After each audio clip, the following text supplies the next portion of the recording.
Hello and welcome to the Patron Q&A for my video about anime on VHS. We got a lot of questions, so I'm going to jump right in. Although I will say once more, if you hear a bunch of weird radio frequency interference, it is definitely still happening with this microphone as well. So I'm starting to think that it might very well be an issue with either my interface or something. I've observed that the sound gets louder the higher up my microphone is in the air, which is very confusing. I don't know if that has to do with its proximity to the device that it's plugged into, the device that my interface is getting power from. I don't know, but I'm still trying to figure it out, but I will not let that get in the way of my my duty to provide you all with my words, my voice, my spirit. I don't know. I'm just gonna get into it. I was going to record this in the morning, but there was a shit ton of construction going on outside, or like yard work or whatever. I'm not really sure. And then I had to... I've been really busy today.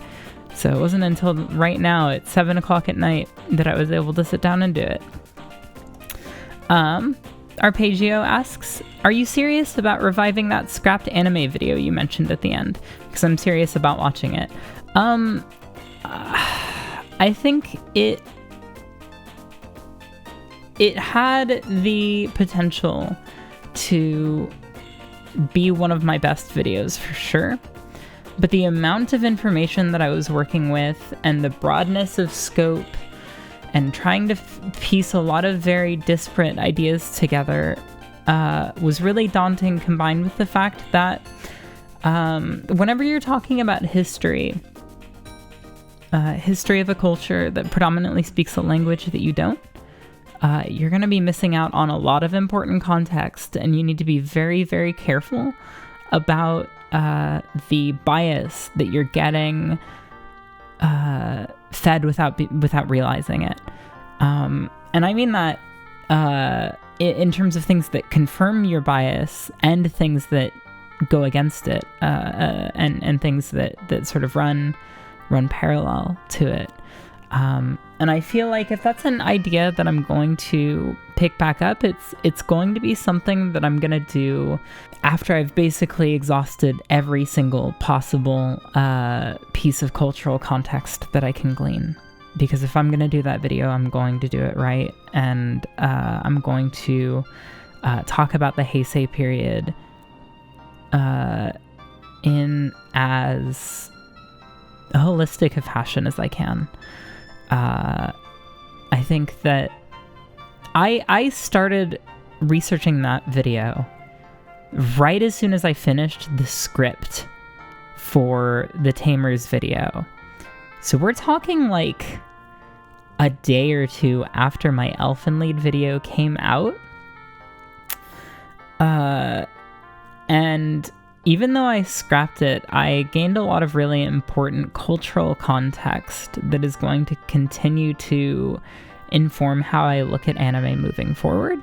Cultural and historical, I should say. I don't feel particularly heartbroken about having scrapped it, because influence from some of the texts that I've read has basically like had a hand in every single thing I've talked about since. So it was really valuable. Talking in such broad terms, even with such a fine microscope over a decade like the 90s in Japan, is a really difficult thing to do as an outsider and as a Westerner, without generalizing or confirming my own suspicions. So we'll see if it happens at some point, if I feel confident enough to do it. If not, so be it. Sorry for spending so long on that question. I feel like I could have been a a lot more efficient with that arpeggio. I'm sorry. OJ asks, have you ever checked out the early 90s OVA Bebop High School? I have no idea if delinquent anime is your jam, but I personally found the characters and style pretty enjoyable. I haven't. I don't... The name sounds vaguely familiar, but I can't say if I've even necessarily heard it. One of my old bandmates was really big into delinquent manga, but I never really have been. And I think a lot of that is because I pretty seldom find much enjoyment in manga where it's just like a bunch of dudes. It's not always the case, but I tend to have a hard time grasping on to very, very dude-centric media. You know, I talk about it in that video about Wicked City briefly. Dudes rock cinema it has to teeter a very particular line. It has to be a very particular kind of cast of male characters for me to feel invested. That being said, I think the closest thing to a delinquent anime I've seen is Great Teacher Onizuka. I was in high school at the time, and I don't know how it holds up, so don't take this as a recommendation, but that was a really big series for me at the time. Big taste-making moment. Hurry Up Snuffkin asks, do you ever see VHS release of media making a kitschy return in the same way that cassette tapes are becoming a popular way to distribute indie music? I know many labels are following the digital streaming, physical cassette release, even in cases where they don't release on CD. Could this never happen due to the relatively larger cost of creating animation compared to music? Could we say a small distributor attempt to sell new anime on VHS even as a novelty? So that already happens in limited batches and in tight-knit enough circles that we don't really see it. I can't remember if I used the footage of it or not in that VHS video, but when I went to Scarecrow, I saw that they actually had a few new VHS releases there. And I think we generally think about that as being something that happens strictly for horror, which is why I was so surprised to find that one of the ones that they had, like the one that they had on display, was I think like a romantic comedy, like a sex comedy, live action Western thing. So I think it's absolutely a thing that's already happening, but I think the difference is cassettes are kind of the perfect medium for the role that they wound up fulfilling, where they are cheap to produce and distribute. There's a lot of consumer grade technology that's still sitting around that you can dub to and from with, and you know, they're compact physically, so they're easy to ship, and they are they're not a commitment to own. And I think the VHS, you know, a VHS is, let me make sure I have, give me just a second. Yeah, so VHS is, a VHS is generally speaking about as tall as a DVD. And it's about twice the thickness. It's a little bit like thinner, along like I think you know what I mean. The dimensions are similar except for the fact that you can fit less of them on a shelf. And I think that the issue that you run into in that case is that if you're going to have to sell them at a higher price, that combined with the space that they take up and the fact that in order to watch something on VHS, you need a CRT and a VCR, I think it's just like a little bit too slim of a thing. And the other thing is, with music, any album that you're buying on cassette, you have listened to for free legally on Bandcamp, YouTube, Spotify, whatever already. And that creates a different pretense for owning something physically. If you're gonna buy a movie on VHS, unless you can already see it for free, at that rate you would be better off buying a DVD or a Blu-ray, ideally. so that you can actually see the thing. Sorry, I feel like that was a little bit disjointed, but hopefully that answers that question. Napalm Meth asks, favorite Dorito flavor? I gotta say, I've never been huge on Doritos. I want to say they had this kind, like right around the time I graduated high school, that was like, I'm gonna look up a list of discontinued Dorito flavors. All right, mental floss. Let's see if we got what I need. I'm sure these are all gonna be from like the fucking 80s. Okay, this is definitely, that's not what I want. 2014, we'll say. This is not interesting. This is not entertaining. I'm sorry. Maybe they just introduced it then and it's been around since. I don't really eat Doritos, though. They're not my chip of choice, sorry to say. I guess I gotta say Cool Ranch because of the Dilbert 3 meme. Beatman asks, do you have any thoughts on Komi-san and its one-shot pilot? Pilot is very different. If you haven't read it, what about another one-shot? I'm assuming this is Komi-san can't communicate or whatever that one is. I don't know anything about it, except that I see the volumes anytime I'm somewhere that sells manga. And I feel like it's got this weird fandom, this fan base of like... The vibe that I get from it is that it is something that has successfully turned moe into something that Westerners want. Like it is I'm going off of nothing here. I'm going off of a premise and a manga cover. And like a few tweets that I've seen where I've been like, what the fuck is this person talking about?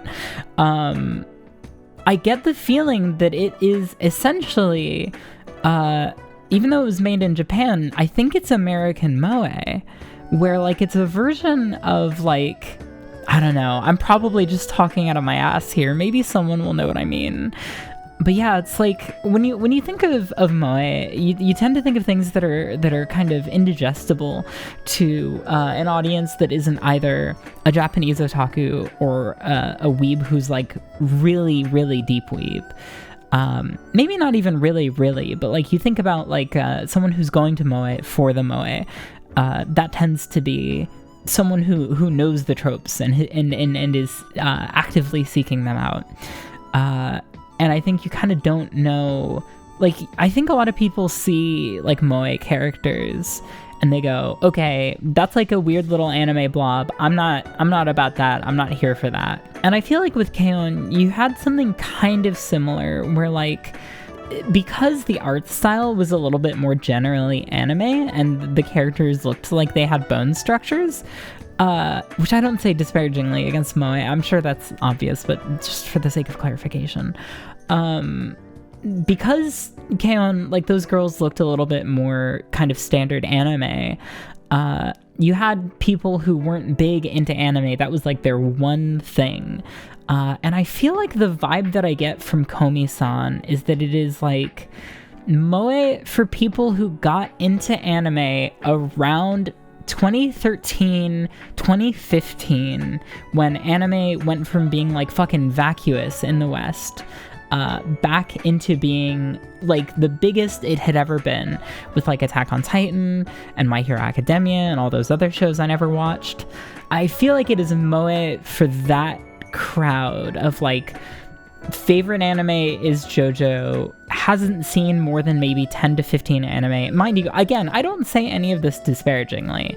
I don't summarize this up as an archetype of person to be dismissive of them, but that is the vibe that I get.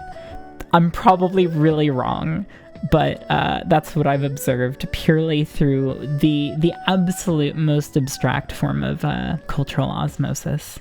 The Coster Makes Dating Sims asks, As you said in the video, much has been said about the aesthetics of VHS technology being a good match for horror. Are there any other genres you think are positively influenced by being present on analog media? What are some good examples? I think the obvious go-to, and funny enough, this is something that came up on my podcast, Pod Spirit, that I do with my good friend and bandmate Nikki. I think music is a good go-to. I think almost every genre of rock music sounded good on tape. I mean, most music in general, but I think rock music coming out of that era that had that sort of lo-fi spirit to it, or came from lo-fi backgrounds, tended to sound good on cassette. Unfortunately, I don't really know that it comes to mind too much if there are any other genres that are good in terms of film or television for VHS in particular. Well, see, I suppose that's a bit of a chicken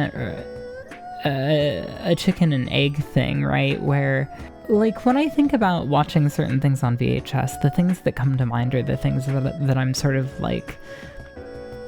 obviously I'm reticent to use the term, but things that I'm loosely nostalgic for. I suppose that then, the question becomes, do I think that those things are suited for VHS because there's something about them, some ephemeral quality that is really well transferred, really well conveyed in VHS? Or is it as simple as, this is the format that I associate it with, therefore inherently that's the one that I'm always going to think of as being the most appropriate for it? I specifically thought about Charlie Brown Christmas, Peanuts Christmas, I don't know what it's, A Charlie Brown Christmas. I had to look at my VHS, which was part of why that came to mind, but also because Peanuts is sort of inherently something very nostalgic to me. I suppose, branching off from horror, I think a lot of science fiction, practical special effects heavy cinema, kaiju films, tokusatsu. I'm not really very familiar with tokusatsu, so I don't want to talk out of my ass there, but from what I understand, tokusatsu as well, where the special effects themselves kind of inherently made more believable by that level of visual distortion. Mind you, I'm in it because I appreciate the craft in a very I love being able to see how they did things kind of way. That's always been very inspirational to me, especially say in video games, going out of bounds and being oh, so that's what the geometry looks like, whatever. I love being able to see things as they are, so to speak. So I wouldn't say that it's necessarily heightened for me, because I like being able to say, oh yeah, the way they structured this puppet or whatever is cool, or what have you. Alex W asks, more of a general question, but did you learn how to cultivate your aesthetic, or does all of it kind of come naturally? Or more pointedly, how did you develop your visual style? Everything is cumulative. So where my style is concerned, it's not something I can even really point to, because I kind of go on autopilot, but I also make a lot of active decisions in watching videos, watching films, playing games, reading things, and going oh, that's cool, that looks cool, that feels cool. I should try to incorporate that into this. Same goes for music, obviously. As far as sort of cultivating an aesthetic in terms of the things that I like and how I present myself around those things that I like, it's also pretty cumulative. It's been a lot of me feeling things out and seeing things that I like or dislike, and sort of taking bits and pieces away from everything and looking for more things like them. Dorian asks, is there one anime that you've read or heard about during the course of making this series that has become your white whale? One that isn't really lost, but you haven't been able to get your hands on. So really embarrassingly, someone instantly found the Hidashi Hino anime that I was talking about not being able to find on YouTube. In fact, 2 different people were. I don't know why it didn't occur to me to, fucking search the Japanese name in kana and kanji on YouTube instead of in fucking with English characters. No idea why that didn't occur to me. Seems like such an, like, I probably would have found it that way. I think it tends to happen a lot more with live action films than anime for me, where I'll read a summary for something that has like 0 reviews on a site like Letterboxd, and I'll just go like, oh my god, what the fuck is this? This sounds amazing. This sounds like it has the potential to be like a sleeper hit, like favorite film for me. One of many favorite films, I should specify. But then I'm just not able to find it. I mentioned him. I guess this is actually my answer. There are a good handful of Hiroshi Harada films that are listed media cataloging sites, but just that I have never been able to find anywhere. Like he has a feature film too that I think it was only released kind of recently. Have not been able to find it. I mean, in that regard, like the uncut version of Shoujo Tsubaki, I think, has never seen release. I wish I could get the details straight. I think there were a few scenes that were cut from the theatrical version for when it made its way out onto physical media. But I also don't think that it was ever supposed to get released on physical media. Eliza Orlando says, I'd love to hear more about what you felt the defining elements of environment and character designs for this era was. Now, you mentioned color palette, but any additional ramblings you have would be of interest. That's a great question. This is something that I should have thought a little bit more about, honestly, because I think it would have been interesting to kind of dig into that a bit more. I mean, I mention it, but there is a kind of melding of Eastern and Western folklore, melding those things with science fiction elements. 80s anime was, I think, the first decade, give or take, that started to focus really hardcore, maybe late 70s, that started to focus really hardcore on creating anime and manga with young female protagonists that were aimed at adult men. And I say that neutrally. It's a very complicated thing that I need to do a good bit more research about. But in terms of, I think that's one thing that I can point to is like Ixer 1, Dragon's Heaven, Dragon Half, like a lot of the things that I talk about pretty early on was pretty clearly a byproduct of that culture that we see to this day, kind of finally cropping up. But you also, sometimes it's hard to identify those things, you know, within its decade, equivalent to what we think of now as like a moe blob. For example, not one-to-one, obviously, but in terms of like how the standards for like a cute girl has developed. In the 80s, you saw a lot of characters with like coiffed hair. They kind of have like these shorter, poofier, sort of curlier hairdos. And I think a lot of those standards for anime girl stylings were influenced by how idols, pop idols of the era looked. But yeah, you look at like basically any of those pop idols from the 80s, Momoko Kikuchi and the like, they all have that hairdo or variations on it that you can pretty easily track back to how, say, the protagonist of Ixer 1 looks. And so there's like a very clear kind of back and forth there. As far as environments, it was a lot of cities. I think this was around the point where, because, I mean, okay, this is my speculation. I am not saying that these two things are connected, but I say that they are correlated in an interesting way. Since the 80s was like the first time post-war that Japan was really in an economic upturn, the country was finally seeing the benefits of the very contentious Western American occupation, Western industrialism boom, as Japanese cultural critics would put it, Japan's sort of westernization to a degree. They were finally seeing the quote-unquote benefits of that for the first time. And so I think you kind of see a rise in city settings that are, if not even necessarily dystopian, but that are very sleek and very cool and very stylish. Wicked City is a good example of that. I think Urotsuki Doji 100% is. That is an anime that is very in love with the scope of a city. in the way it frames its locations. Lots of shots of characters sort of looking over a cityscape from high up in the air. Oftentimes those cityscapes are being destroyed. Not that I think that those creators were even saying anything explicit about their feelings about modernization in their work, but this sort of like undercurrent of this is our present, this is our future, so to speak, which I think is really interesting. That's kind of part of why you start to see a lot of works in the 90s crop up that are very, very skeptical of or outright disdainful of industrialization. Especially like a lot of the stuff that orbited dudes like Yoshitoshi Abe, for example, comes to mind with Nia Under 7, and of course it was a big element of Lane. You have that quote from the producer that said, like, this isn't a show that Americans can get or should get.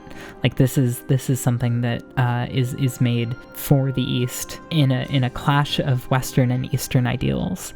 And I think what he essentially means by that, if I'm understanding correctly, is that what he put into Lane, obviously this isn't true of what Yoshitoshi Abe or Chiaki Konaka or even the director of the series necessarily themselves put into it, because ultimately, you know, any anime is collaborative. What you see from his touch through that lens put into Lane is this undercurrent that, like, power lines are this like big monolithic figure in a lot of 90s anime. And I think around that time, especially because of how like Denpa as a culture, as a subculture, as a almost like an archetype comes about, you see power lines sort of being built up as this instant signifier of all that is looming and ominous and overpowering, towering about industrialization and modernization. And so I think the 80s are interesting in retrospect, to get back on point here, because I think what you see is, if not necessarily hopefulness, like a recognition of the status quo as being what it is and sort of looking slightly to the future. A future that wouldn't wind up happening, obviously, because of the bubble bursting. Sorry, that was really long. I'm spending a lot of time on these. I'm sorry. Adam Saunders asks, are there any genres that you feel lend themselves to digital media? In the same sense that I've said that there are certain genres or forms of art that lend themselves to analog media. This is a similar chicken and egg thing. Like, when I think about a series like Lucky Star, Pony Pony Dash, even Azumanga Daioh, I think about like 240p video quality. It's difficult for me to sort of uncouple those things. I think that it wouldn't necessarily be fair for me to say that those things were conducive to one another, because I think that's purely a matter of how I experienced it. However, I think there are absolutely traits of digital artifacting, digital compression, digital loss of quality that I find really interesting and texturally exciting. And I'm really excited for when cashing in on aughts nostalgia lends to a lot of people adopting and making full use out of and recontextualizing low bitrate audio and stuff like that. Where music's concerned, that's definitely already happening, and it really excites me there. I think, what are they called? Fax Gang. They're a musical project who seem to really get that low bitrate audio and bit crushed audio both are sonic textures that lend themselves really well to shoegazy sounds. It's a form of distortion that is undeniably distortion, but isn't fuzz or overdrive or even, you know, like signals clipping or what have you. I think Surge is another, I think that's the name of the genre. I haven't delved too terribly much into it, but I think that's another genre that really lends itself in that regard. Isaac asks, I was wondering if anime has influenced your taste in music, and if so, what anime most influenced your taste in and creation of music? Absolutely. 100,000%. I think no matter which way you cut it, the two biggest genesis points of my music that you can tie, basically, like, you can tie any Twinkle Park song, any section of a Twinkle Park song, fairly directly either to a song that appears somewhere in an anime or Sonic music. It's basically always one of the two, without fail. So 100% anime has, I think, the structure and chordal sensibilities of anime openings are very distinct and very codified in while also being very diverse in a way that I think is really interesting. The Twinkle Park full-length that I am currently working on, a big surprise, I guess, I'm working on an album, which I guess, you know, like I basically always am, just sort of writing songs and compiling them into an album. I've sort of taken the opportunity that having a successful YouTube channel, successful by my standards, successful enough that I am able to make a living off of it. The fact that that has taken off has given my music the opportunity to be something that I make fully and completely self-indulgently. And as a result, that has seen a pretty big uptick in me leaning fully into those inspirations in a way that's a lot more transparent. So look out for that. Ali Motamed asks, you and Thor High Heels seem to have a lot of things in common. Both of you make music and have this vintage aesthetic to your videos. I was wondering, did you guys get affiliated based on your similar unique interests, or was it by chance? So it's funny to explain how Thor and I met, because I feel like it's one of those things that like when I say it, I don't mean that this is something that quote unquote works or as though it was ever my intention. But in early 2020, I joined his Patron Discord. I became a pretty regular poster there at the time, and we just started talking pretty regularly. And it's funny because the things that I think Thor and I have in common in terms of ethos are what makes our friendship and our approach to making videos that wind up orbiting one another in a very broad sense every now and again. What makes that work is very, very different from our individual tastes. Like, Thor and I, like, the music that we make is really, really different. And the things that we talk about on our channel are also fairly different. On our channels are also fairly different. You know, I talk about anime. Thor doesn't necessarily watch a lot of anime. Thor makes videos on games. I like watching things about games, but I don't necessarily play a lot of games. Not anymore, anyway. I have a kind of cumulative knowledge of them, but it's not really what I spend my time like really investing myself into. But again, where's our ethos is concerned, I think he and I value very similar things in art. James Scott asks, I saw Vampire Hunter D at a screening a few years ago and was so excited to see it show up in your video. What did you think of the OVA's interpretation of Dracula? So, I don't remember Dracula showing up at all.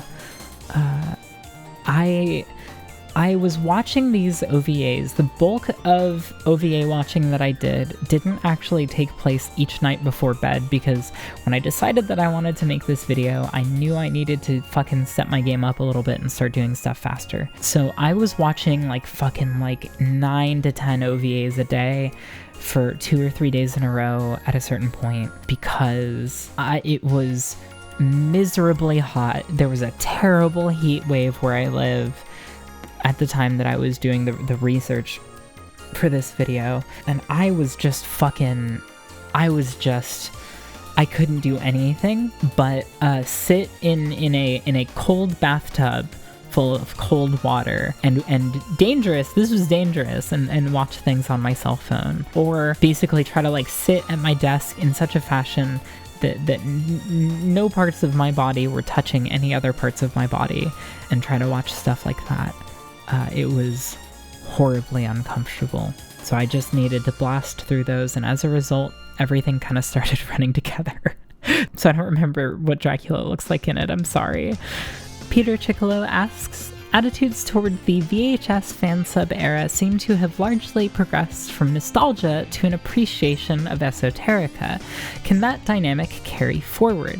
What will the equivalent of this video be in about 30 years? Does digital preservation and distribution fundamentally change that relationship, or does bit rot mean that there will always be an esoteric period 2 to 3 decades back to mind? That is such a good question.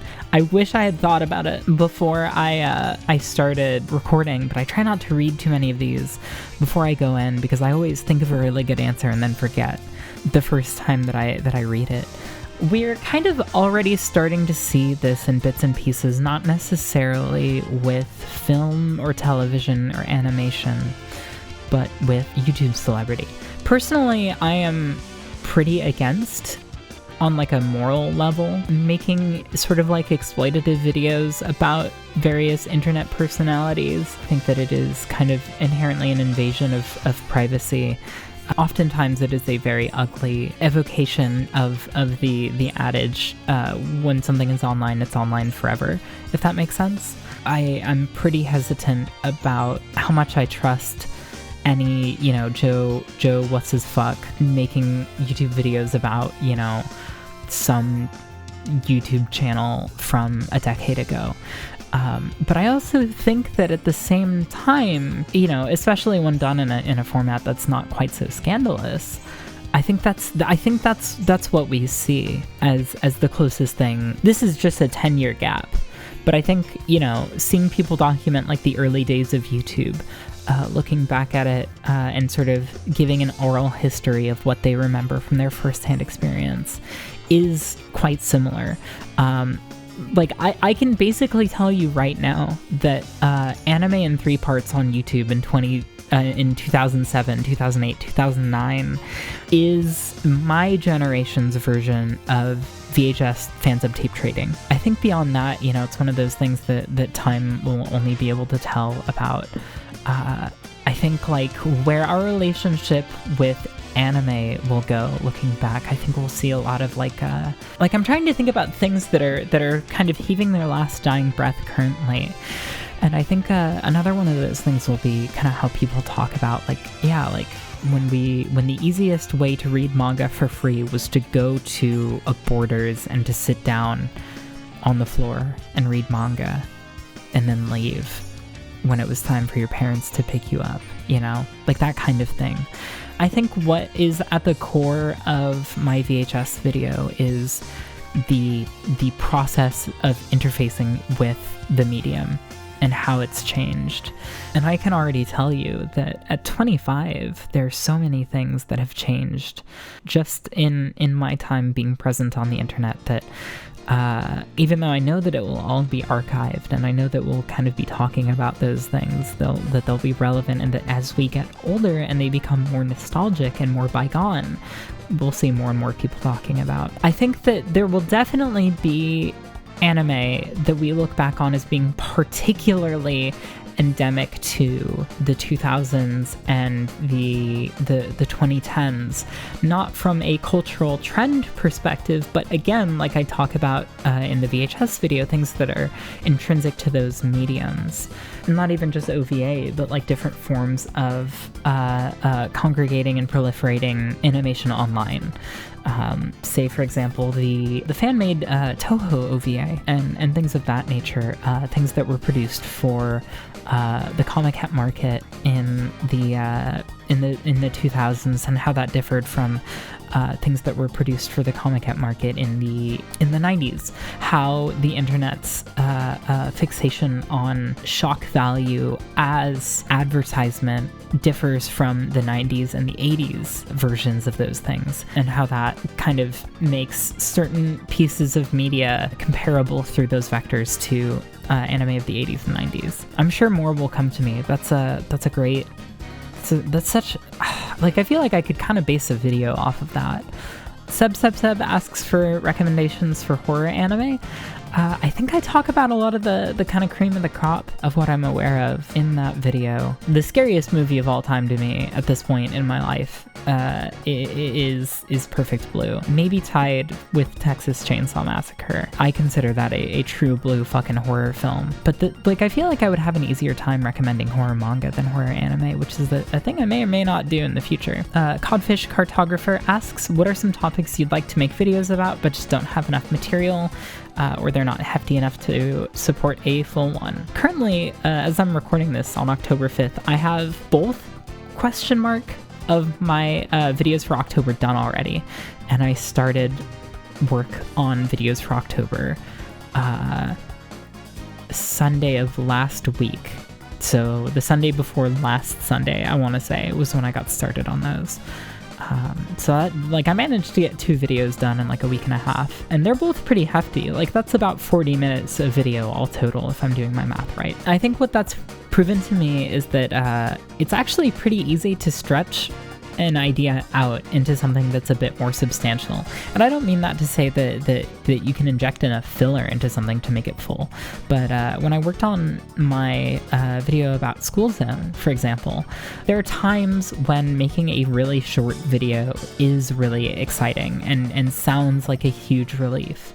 I am loosely planning an idea right now that I think will make for like a 7-minute long video. And I hope that that's the case, because the shorter a video is, the more inherently that you're able to do with it. Like in terms of visuals, like there's not a degree of diminishing returns. There definitely are some ideas though where like I have a general idea, but the whole of it hasn't quite come to me. Like, oh yeah, I want to do a video on this, but I don't know what my angle is yet.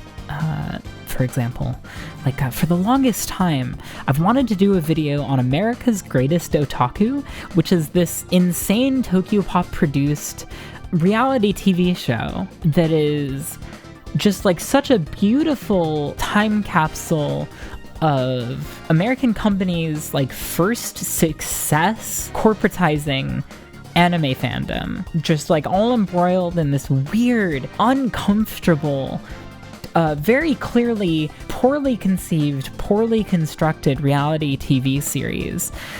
But I don't know how to talk about that because it's not a format that I know how to sum up. I feel like something like America's Greatest Otaku falls in this weird kind of middle zone where like it is incredibly historically significant despite making zero cultural impact purely through what it depicts and what it represents. But I also kind of can't help but feel like the ship has sailed a little bit on me feeling comfortable doing a video on it because it's all a bunch of real people and I don't know how they feel about having been in it or having that sort of dredged back up. That was even a concern that I had making the Min na Agechow video, for example. Botology asks how I do the dissolve effect. Photoshop has, or excuse me, Premiere has a preset called a gradient dissolve.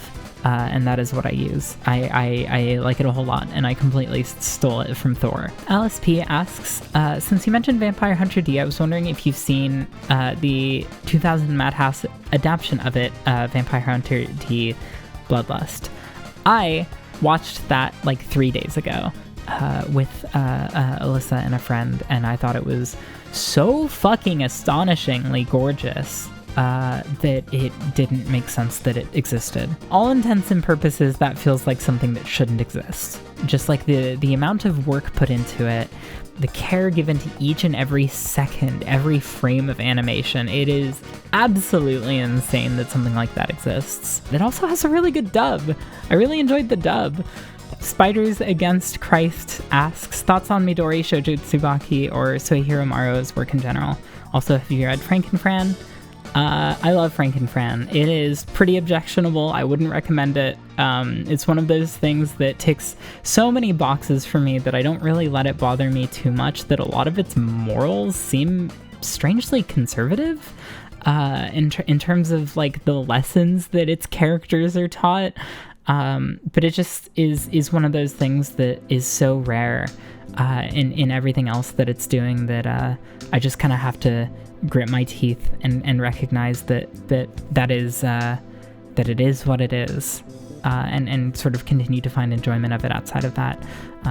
As far as Midori goes, I love it a lot. I don't recommend it. I actively don't recommend that you seek it out, because it is absolutely horrific in a way that very few pieces of media are, and I think that the only way that you achieve that level of something being absolutely horrific is when you make something that has to be seized by the Japanese government, which Shoujo Tsubaki, allegedly the anime adaptation was.